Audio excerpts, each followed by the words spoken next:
How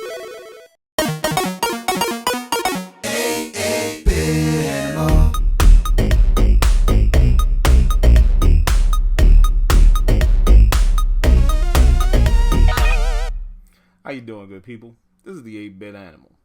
And once upon a time, Electronic Arts was a completely different company than they are today. You see, back in the very early 80s, companies like Activision and Electronic Arts struck out to basically change the way game developers were treated in the world of video games. And these developers, in the times before Activision and later Electronic Arts, they weren't credited for their work. Now, that all changed with an Easter egg buried in the Atari game Adventure, where the developer's name was kind of ducked off in a secret portion of the game.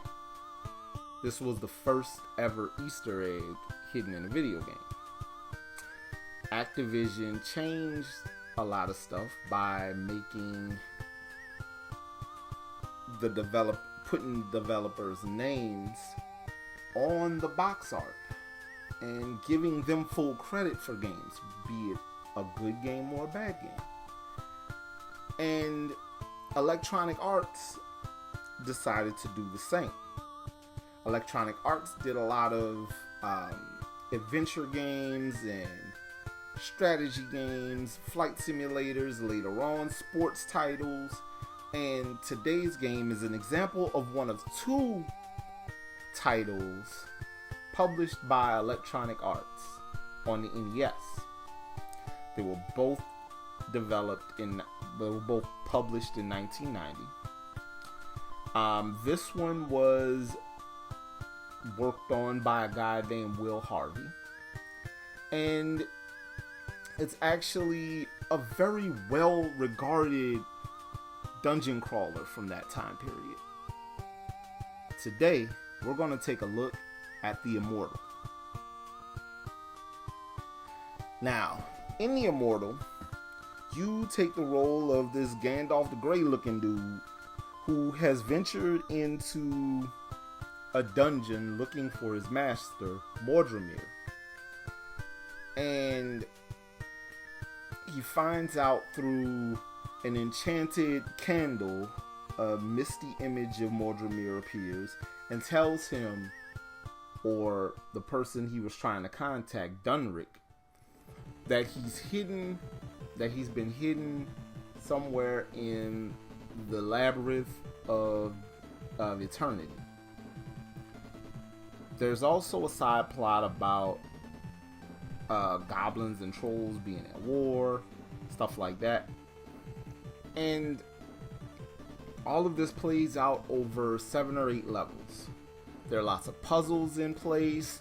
There's really these really interesting one-on-one battles with these different trolls and goblins that you come across throughout this dungeon, and a lot of really well animated death sequences. So you come across those, you have to solve these really intricate puzzles and stuff like that. And now, this is a spoiler alert, but it's a game from 1990, so whatever. It all culminates in you finding Dunrick and coming to the conclusion and realizing that Mordremir is actually the leader of the trolls, and that Mordremir and this dragon have seized control of a fountain of youth. So there's that. And it's up to this unknown wizard, this unnamed wizard.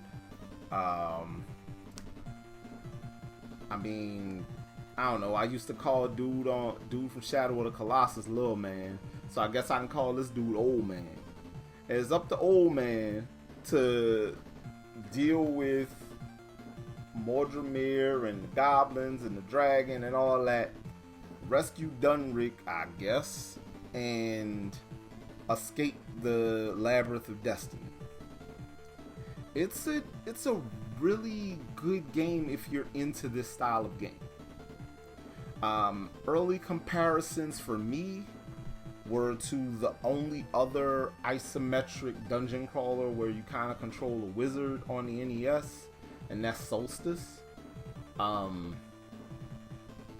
And I mean, both games were very, very highly regarded on the NES. So this one, it's painfully difficult, but it's pretty rewarding also.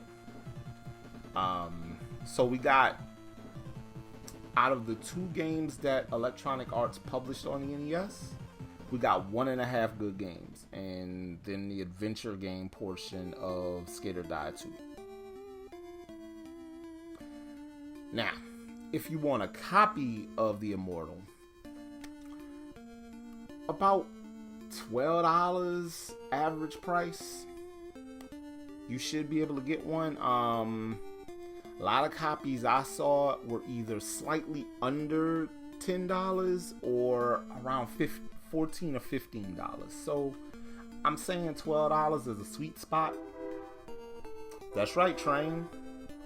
So yeah, it'd be a good idea to pick up a copy of this if you're into dungeon crawlers and you're looking for a classic old school PC style dungeon crawler on the NES. This has been the 8-Bit Animal, and I'll catch you beautiful folks tomorrow.